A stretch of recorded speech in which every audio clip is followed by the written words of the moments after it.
Hello everyone, my name is Matt, and today we are going to be making a mango sorbet. So what you'll need is some salt, equal parts of water and sugar, and you are going to need some mangoes, obviously. Okay, so in a small saucepan, I'm going to put my water and sugar. So here's my water, and of course my sugar. And I'm just going to use a wooden spoon to mix all of it up, just, to make sure the sugar is dissolving into the water. And what we're making here is a simple syrup, which is just water and sugar, equal parts. And you just want to cook it until the sugar is dissolved completely into the water. Okay, so after like 1 minute of letting the sugar dissolve, it is all done, and that's our simple syrup. And we're just going to put it in a separate bowl, put it to the side, and let it cool off while we cut up our mangoes. Okay, so here's my mango, and I'm just going to cut off the cheeks. And this can be a little complicated because mangoes have a pit all in the middle, and that's the pit.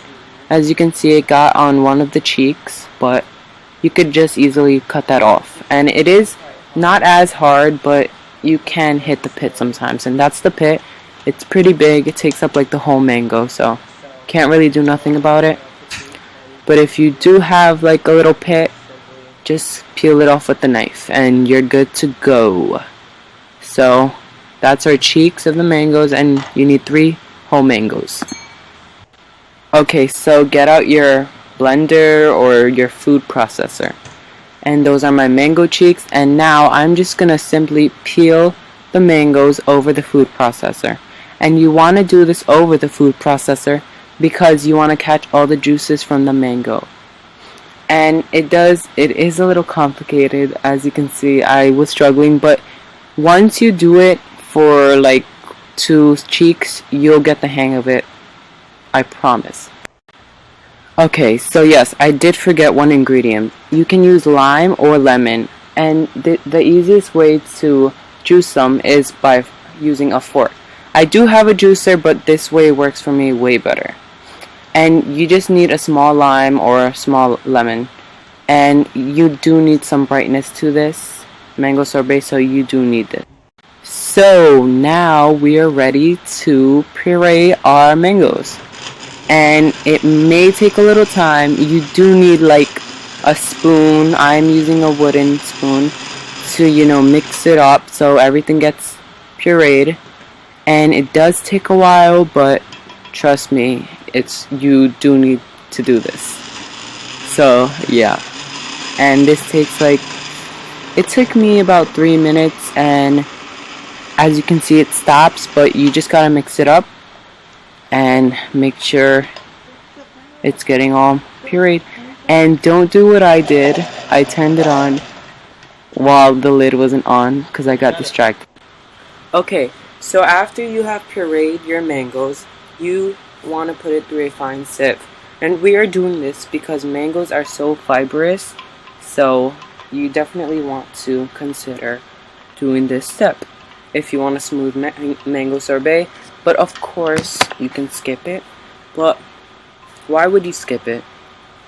And it does take a little bit of muscle because all you're doing is stirring continuously to get all the juice from the mangoes, and you definitely do not want the fiber. Okay, so this is what you're left with, and look how fibrous mangoes are. And yep, that's the smooth mango juice, and that's what makes us have a smooth puree. And I'm just taking out every last bit of juice from the sieve. And of course, we need to sweeten it, so I have my simple syrup and a bit of salt to boost up the flavor. So I'm just adding it right in my mixture, or should I say my mango juice, as I call it. Just a pinch of salt will bring out the flavor, and you just want to mix it up. And that's our mango sorbet. And of course, we need to put it in the fridge overnight. So let's get that going. Okay, So we are putting saran wrap over our mango sorbet, or should I say mango sorbet juice or something like that, just so it doesn't taste like fridge or whatever it is called, and to protect it from anything in the fridge. So just put the saran wrap and put it in the fridge overnight. Okay, if you do not have an ice cream maker, don't worry, I got you covered. You're going to need a whisk, and you're going to need to whisk it every 30 to 45 minutes, and this can take up to 4 to 7 hours, I'm guessing. I don't know, I never tried it.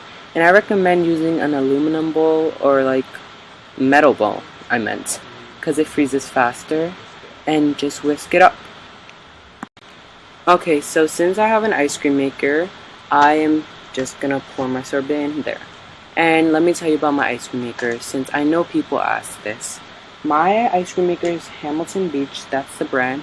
I really recommend getting it since it's so inexpensive. It was only $25, and I got it off Amazon, of course, because I love Amazon. And I'm just pouring my mango sorbet, or mango juice, I don't know, whatever you want to call it, because it's not a sorbet yet, I don't think. And make sure you freeze your canister overnight, because this is how you get ice cream. That's the reason why. It has to be super chilled, just like the custard or mix. So this is it after 40 minutes. I know this time it was not as good making the sorbet, because I guess the weather in my kitchen was extremely hot, since it is summer and it was a heat wave. So this is not how it usually comes out, just want you to know that, but it is kind of like how it comes out. But this is your mango sorbet. Of course you want to freeze it, and that's the texture. As you can see, it's very ice cream like, sorbet like, and that's how you make mango sorbet. Now, thanks for watching. Please subscribe, like, comment, rate, and see you guys later.